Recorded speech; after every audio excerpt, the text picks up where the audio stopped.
No sé si alguno se ha enterado o no, a lo mejor vives en otro planeta, pero estamos en las Olimpiadas. Se están celebrando las Olimpiadas. A mí me encanta. Mi mujer no. A mi mujer no. A mi mujer le encanta un poco, o sea, le gusta un poquito de deporte, 10 minutos y ya está. Y no practicarlo, por supuesto, sino verlo. Pero a mí no. Yo puedo pasarme horas y horas viendo los deportes en la televisión. No sé cómo lo voy a hacer a partir de ahora, que empiezo otra vez a trabajar, pero empiezan los Juegos Olímpicos, empiezan como a la 1, a las 2 de la mañana, empiezan con las primeras actividades, claro, son las 8 de la mañana en Tokio, y así hasta las 2:30, 3 de la tarde, así que ya te puedes imaginar, ¿no? Me acuerdo cuando era muy joven, cuando era un adolescente, una de las cosas que más me gustaba, y fíjate tú que en aquellos entonces no había muchos canales de televisión, había la 1 y la 2 y ya no había más, pero en la 2, cuando yo tenía unos 12, 13 años, en la 2 todo el sábado y todo el domingo eran deportes. Una cosa, la otra, por aquí, por allá. Y yo me encantaba estar en casa viendo deportes, y si podía ir a practicarlos, pues lo hacía, pero me encantaba estar viendo deportes. ¿Cuál es la mejor recompensa para un deportista? Pues la mejor recompensa para un deportista que compite en unas Olimpiadas es la obtención de una medalla, tal y como vemos en la imagen. Esa sería la recompensa, por supuesto, de un gran esfuerzo, ¿verdad? Se realizó un esfuerzo, no es solamente que entre días me preparé y hice una actividad, sino que generalmente muchos de esos deportistas que participan o que compiten, pues desde que eran niños o que eran adolescentes, compiten o participan en alguna actividad deportiva, y por eso están hoy en las Olimpiadas, porque representando a cada país, pues cada uno de ellos pues tiene las habilidades para poder competir. Pero también es muy cierto que muchos deportistas darían lo que fuera por poder simplemente estar en las Olimpiadas. Creo que ese ya es un gran premio para muchos de ellos, pero evidentemente algunos, pocos, pues son los que consiguen la medalla de oro, de plata o la de bronce. No todos lo consiguen, pero muchos son los que pueden estar allí y disfrutar de unos Juegos Olímpicos. Simplemente, pues uno dice, bueno, es que no ganó, es que es malo. Bueno, no es que sea tan malo. Yo no podría hacer lo que hacen algunos de ellos. Bueno, algunos de ellos no, el 99,9% de ellos. O sea, no podría hacerlo. O sea que no digamos son malos, simplemente no pudieron estar. Hay otros que son mejores que ellos, ya está. Pero ya es un premio estar, pero sin duda que la mejor recompensa es tener una medalla.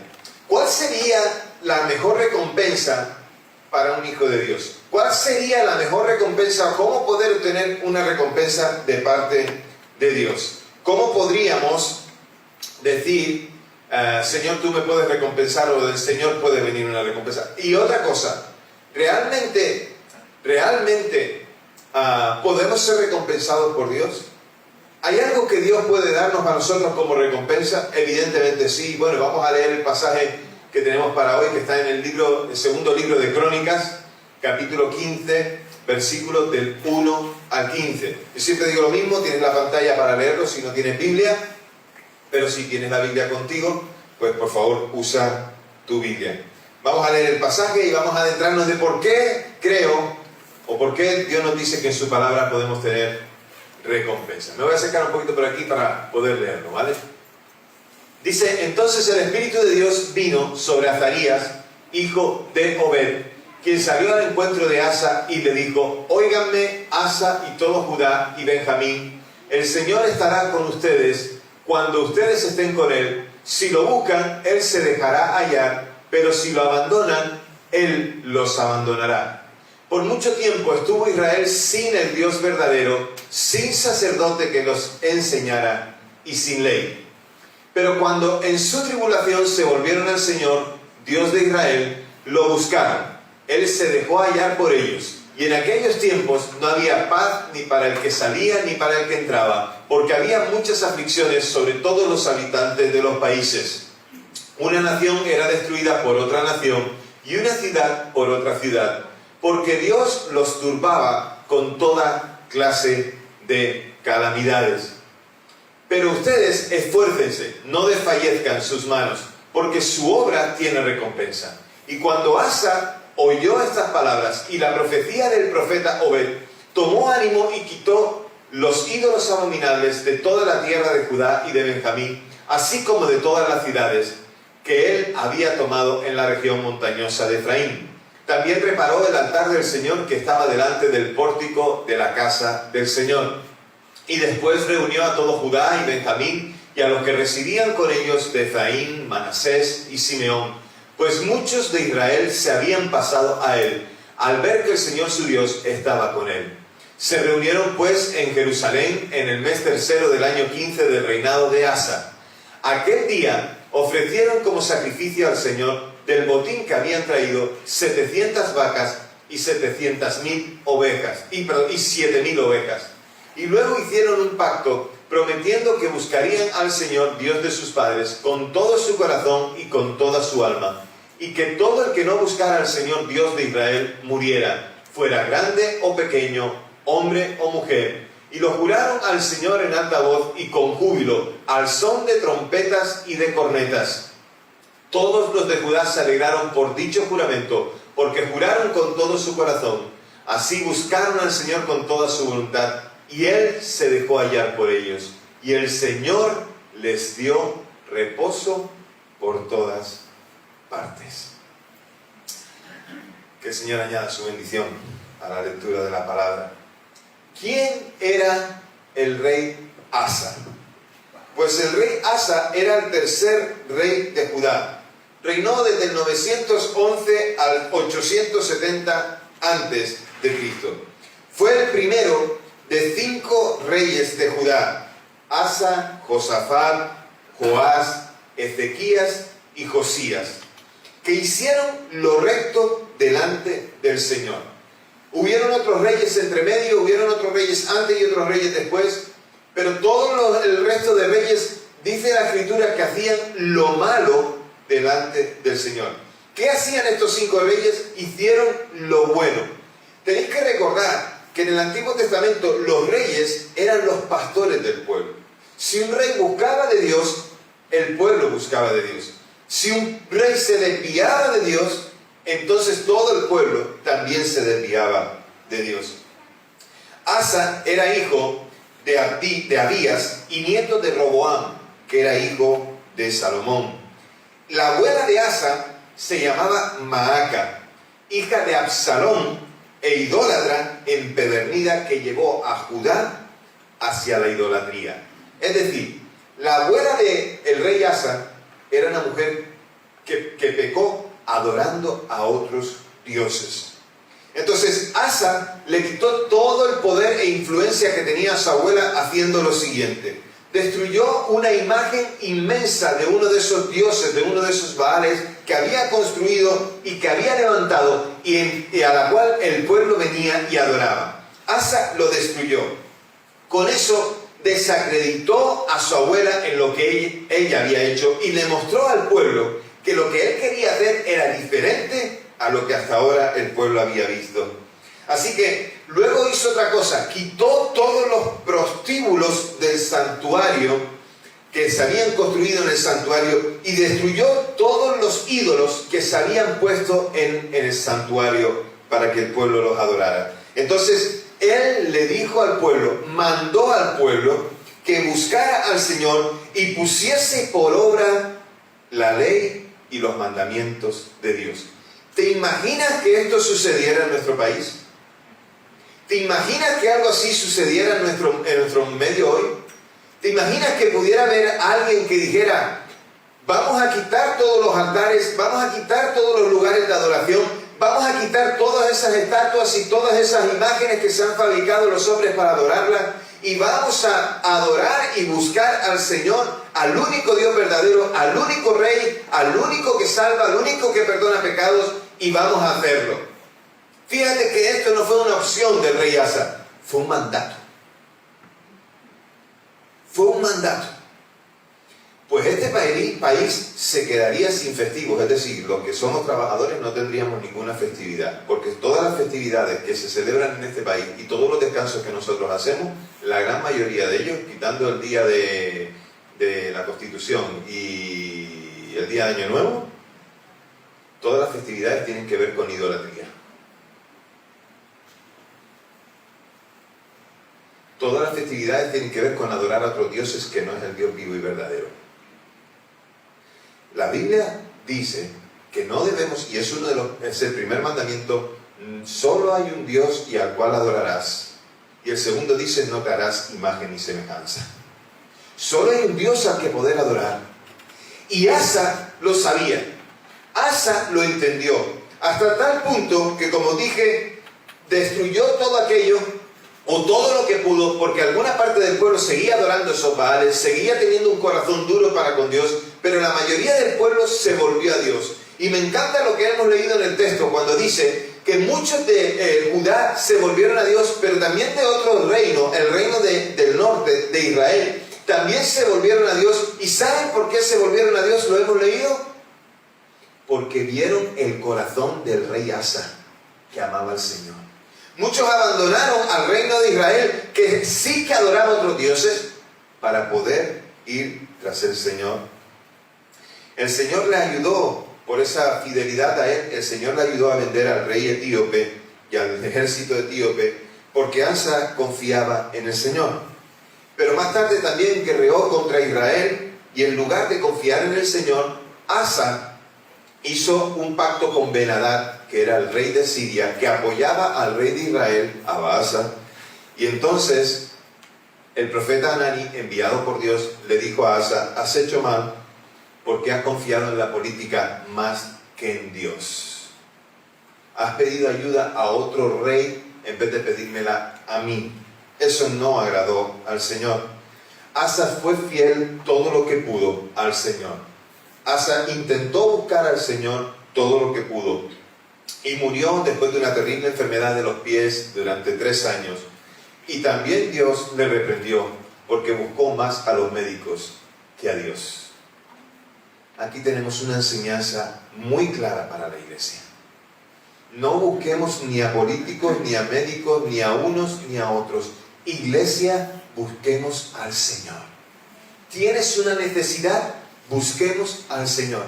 ¿Te duele la cabeza? Antes de tomarte un paracetamol, ora al Señor pidiendo que te sane. Este era el rey Asa. Y un día Asa se encontró, o mejor dicho, vino a su encuentro un hombre de Dios, Azarías.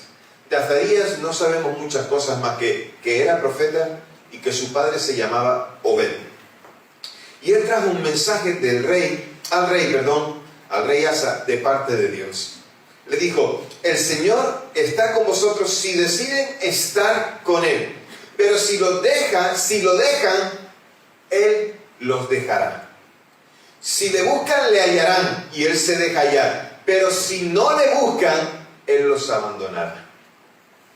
Fue una advertencia clara, conforme a lo que podemos ver en otras ocasiones también en Crónicas. La advertencia de Dios de que si le buscan, obtendrán bien, y si no le buscan, obtendrán el resultado de su mal caminar, o sea, el mal. Entonces, lo que viene ya a resumir el libro de Crónicas es esta enseñanza también en Deuteronomio, que dice que hay castigo o bendición merecidos. Hay advertencias, hay propuestas, uno puede elegir una cosa o puede elegir la otra. Lo que uno no puede decir es, Dios no me lo dijo. Uno no puede decir, no hay nadie que me advirtió acerca de eso. Entonces el profeta le recordó a Asa y al pueblo las sangrientas peleas internas que habían tenido dentro de Judá, en su reino, cuando el pueblo de Judá se apartó del Señor.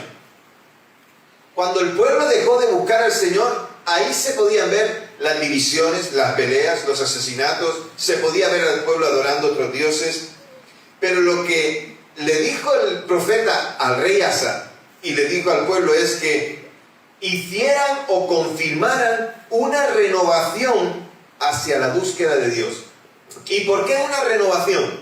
Porque el capítulo 14, que no lo hemos leído, es el primer pacto del pueblo con Asa, de Dios con Asa y con el pueblo.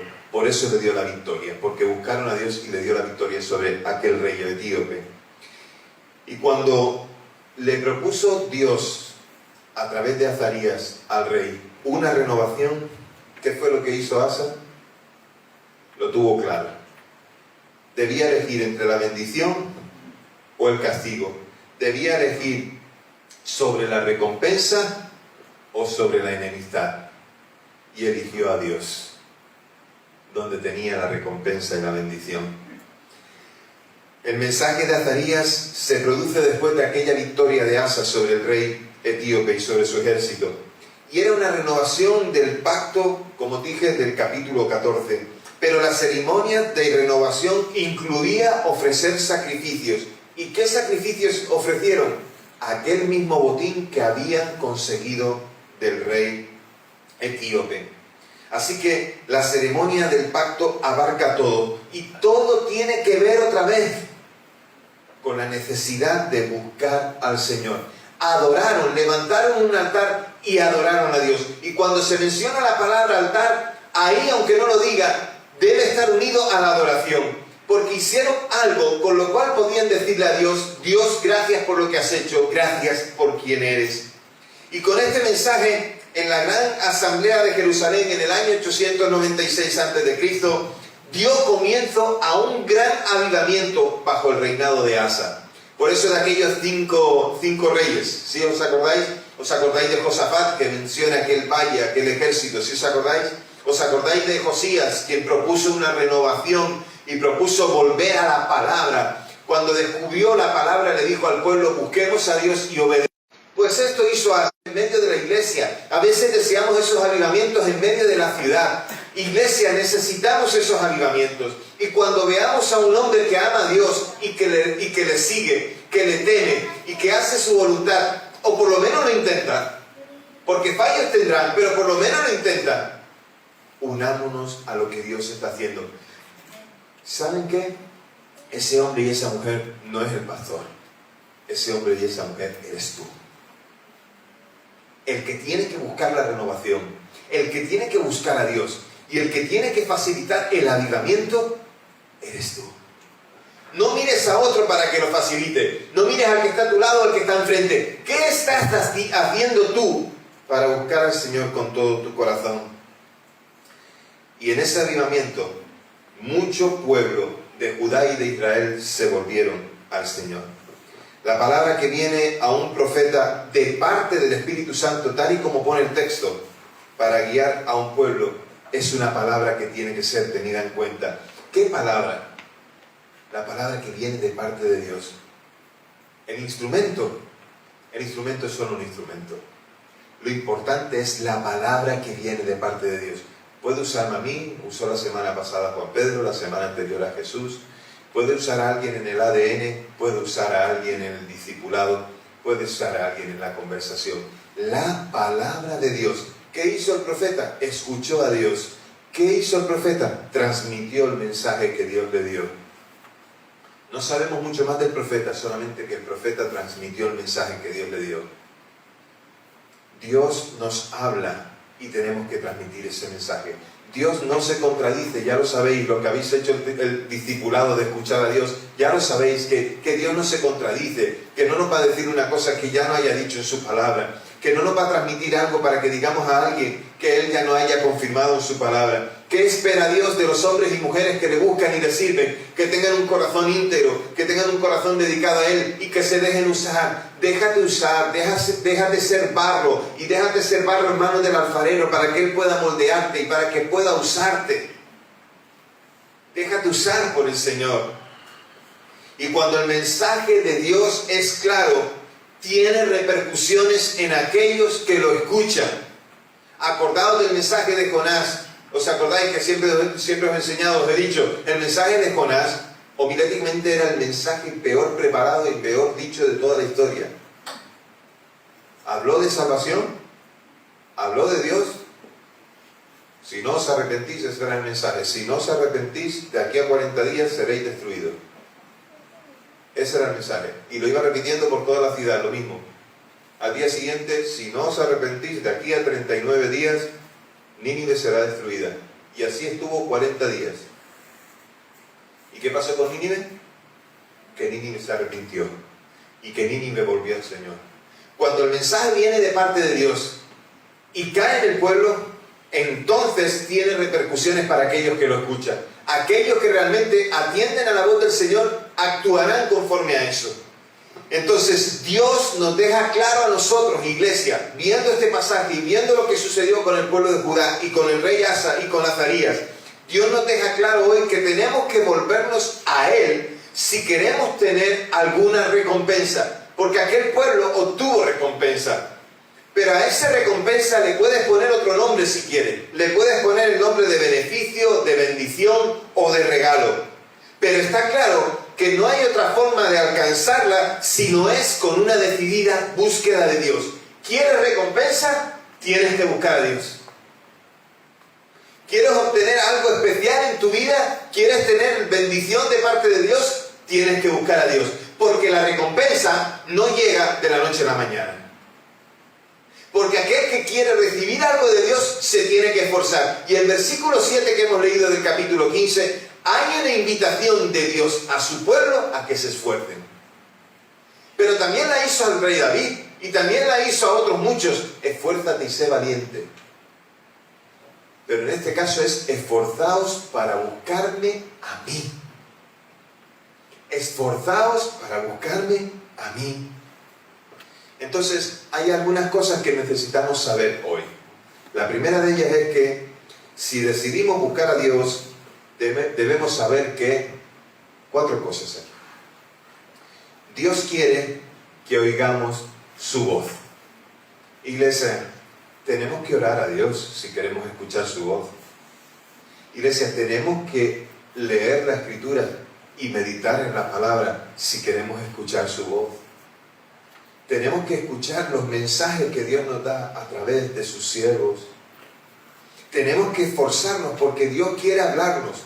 Y Dios quiere usar a los hombres y mujeres de su pueblo hoy para que traigan su mensaje a su pueblo hoy. Así que Dios quiere que sepamos que nosotros tenemos que oír su voz. La segunda cosa es que tenemos que saber es que Dios se deja hallar. Y tú dices, ¿puedo buscar a Dios? Puedes, porque Dios todavía se deja hallar. No solamente fue algo hace muchos siglos atrás para aquel pueblo. Hoy el Señor se deja hallar. Dios quiere que lo sepas. Puedes buscarle y la hallarás. La tercera cosa que debemos saber es que Dios nos advierte de las consecuencias de no buscarle. Así que ya las sabemos. Lejos de Él no hay recompensa. Si no decidimos buscar al Señor, sino que buscamos a otros dioses o nos aferramos a otras cosas, entonces no hallaremos recompensa, sino que hallaremos el castigo. Y no hay peor castigo que estar sin Dios. A veces pensamos que el castigo va a ser una enfermedad, quedarme sin trabajo o quedarme sin dinero. No hay peor castigo que vivir sin Dios. Y cuando pensamos, es que bueno, todavía tengo tiempo, no lo sé cuánto tiempo tendremos, pero piensa en la eternidad. Sin Cristo, sin tener a Cristo en tu vida, sin tener a Cristo como el Salvador y Señor de tu vida, no hay vida eterna y no hay oportunidad de estar en la eternidad con Dios. La cuarta cosa que Dios quiere que sepamos es que Él quiere que nos esforcemos. Ya está bien de estar con los brazos cruzados. Ya está bien de querer ganar la medalla sin prepararnos. Y después nos preguntamos, ¿y por qué no obtuve yo la medalla? ¿Y por qué se la ganó el otro? ¿Has pensado qué está haciendo el otro para buscar, para encontrar la recompensa? ¿Has pensado en el esfuerzo que tiene que hacer el otro para encontrar la recompensa? Pues no busques la recompensa para quitársela al otro, sino busca la recompensa porque Dios tiene una recompensa personal para ti. Porque cualquiera que se esfuerza, encuentra esa recompensa.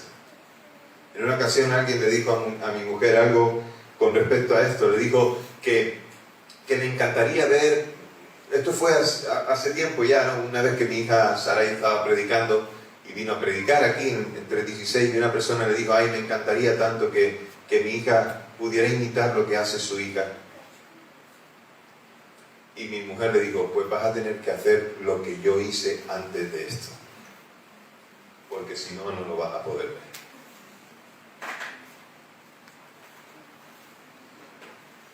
Tienes que esforzarte si quieres ver una recompensa. y no solamente admirar la recompensa de otros.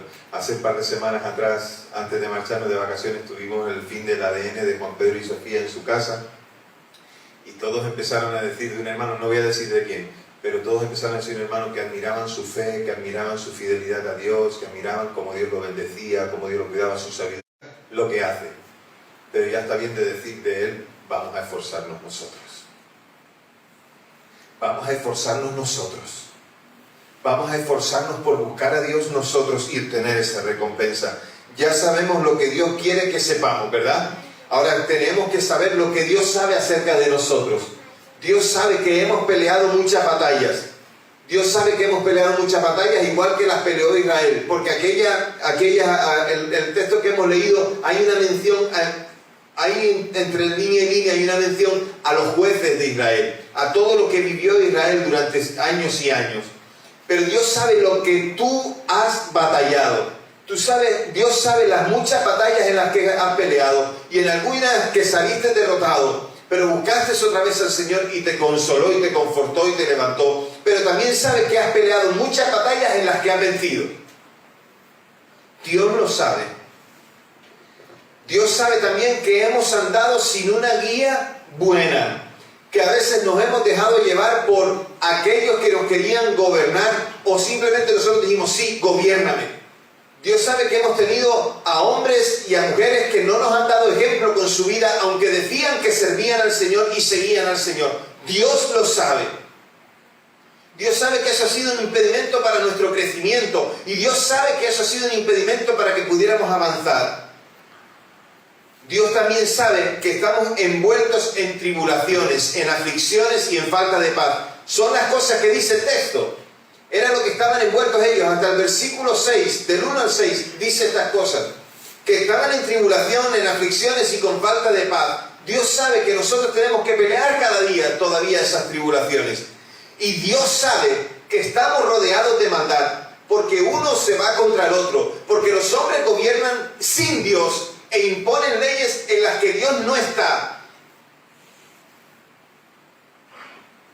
Dios sabe que estamos rodeados de pecado y que los hombres adoran lo que no es Dios y se aman a sí mismos. Dios sabe todas estas cosas, o sea que Dios sabe lo que quiere que nosotros sepamos. Dios nos sabe comunicar eso, Dios sabe lo que sentimos, pero aún así hay cosas que Dios quiere que hagamos. La anterior.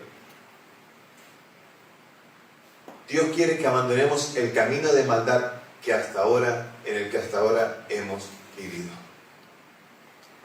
Dios quiere que hoy decidamos dejar el camino de maldad que hemos vivido. Igual que lo hizo Asa. Cambió lo que hacía su abuela, lo cambió. Dios quiere que nos volvamos de nuestro mal caminar, de nuestra desobediencia. Dios quiere que dejemos de hacer lo que a Él no le agrada para hacer su voluntad. Dios quiere que cumplamos la ley y los mandamientos. Dios quiere que le agrademos. No para obtener la salvación, pues Cristo ya nos dio la salvación. Dios quiere que hagamos su voluntad porque esto a Él le agrada. Y porque con ello demostramos que le amamos. Y porque con ello demostramos que le adoramos. Y que nos importa y que le tememos. Y que Él es la persona más importante en nuestra vida. Dios quiere que lo hagamos. Quiere que cambiemos lo que hacíamos mal por lo que podemos hacer bien. Dios quiere que dejemos atrás la vida vieja para que podamos andar en novedad de vida. Otra cosa que Dios quiere que hagamos es recuperar la intimidad con Él y la adoración. El pueblo de Judá no lo estaba haciendo.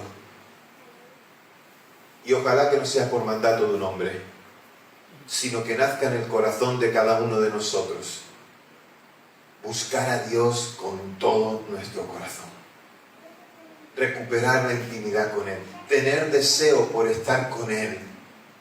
Tener deseo de buscarle con todas nuestras fuerzas. Tener deseo de querer tener su bendición. Querer tener el deseo de estar a sus pies. Querer tener el deseo de sentarnos sobre sus rodillas y decirle: papá, te amo. Papá, ¿qué tienes que decirme hoy? Dios desea tener intimidad contigo. Dios desea, tal y como hemos dicho en el lema de este año, Dios desea que conozcamos el pacto. Dios desea revelarnos sus secretos. Dios desea que sepas qué es lo que Él quiere para tu vida. Y fíjate, si Asa no hubiera recibido la palabra de Dios, la palabra del Señor a través de aquel profeta, ¿cómo hubiera obedecido?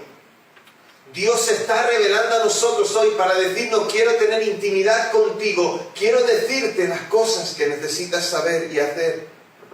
Y otra cosa que Dios quiere que hagamos es renovar el pacto con Él. Ya sé que muchos de vosotros habéis dicho a Jesús: Jesús entra en mi corazón. Él quiere que renovemos el pacto. Él quiere que volvamos a decir: Señor, te seguiré buscando, te seguiré adorando, te seguiré, Señor. Dios quiere que vuelva a haber otro punto de inflexión en nuestras vidas para decir: Señor, te seguiré. Y si hacemos esto, ¿qué podemos esperar de Dios? Las cosas que podemos esperar de Dios es reposo. Podemos esperar de Dios reposo, paz, tranquilidad, confianza, estabilidad. Porque pueden estar soplando vientos fuertes, pero sabemos en quién hemos creído y en quién hemos confiado. Y Él es poderoso, dice la palabra, para guardarnos sin mancha y sin caída. Ese es Dios.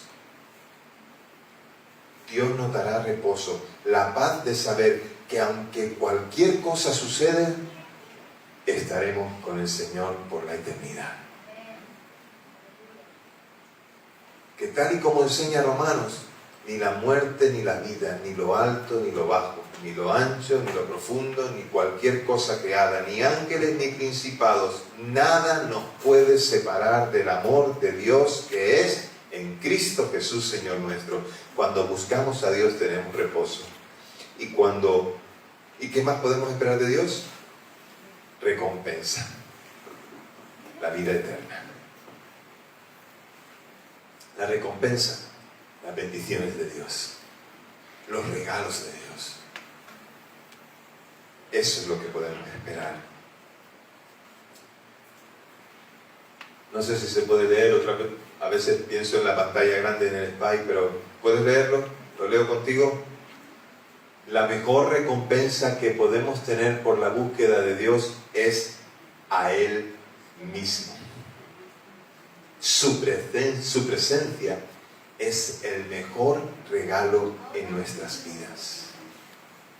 La mejor recompensa. Y dice uno: bueno, voy a buscar a Dios a ver si el trabajo me va bien.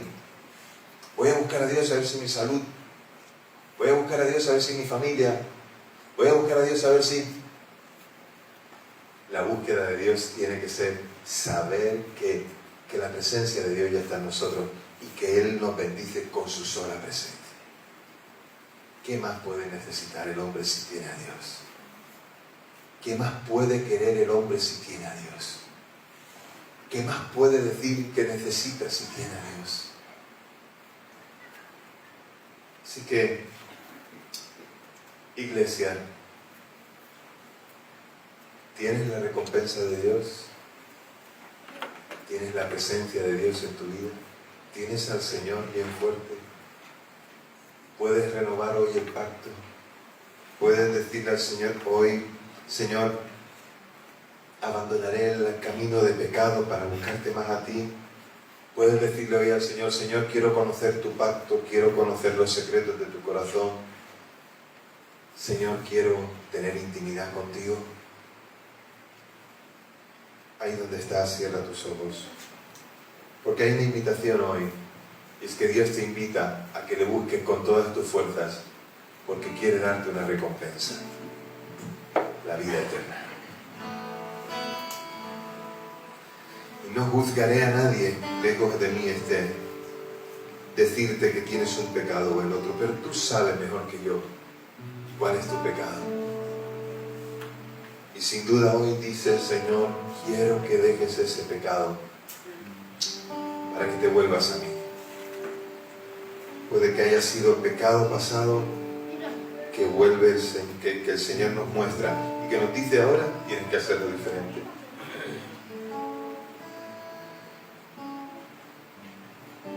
Si aún no le has abierto tu corazón a Jesús y hoy te das cuenta de la necesidad de tenerle en tu vida, de tener el perdón de los pecados, si hoy reconoces que eres pecador y dices, Señor, yo te necesito. Si nunca le has dicho a Jesús, Jesús, entra en mi vida, hoy te invito a que te pongas en pie para que lo digas públicamente, para que primero se lo digas al Señor. Señor, yo sé que soy pecador y hoy quiero decirte que te amo. Hoy acepto el amor que me has dado en Cristo Jesús, oh Dios, y mi mejor recompensa eres tú, Señor. Puede que hoy quieras renovar el pacto con el Señor y quieres ponerte en pie para decirle, Señor, yo quiero renovar el pacto contigo. Qué mejor momento, qué mejor oportunidad que esta que hoy nos da Dios. Así que ahí donde estás, ponte en pie si quieres renovar el pacto con el Señor.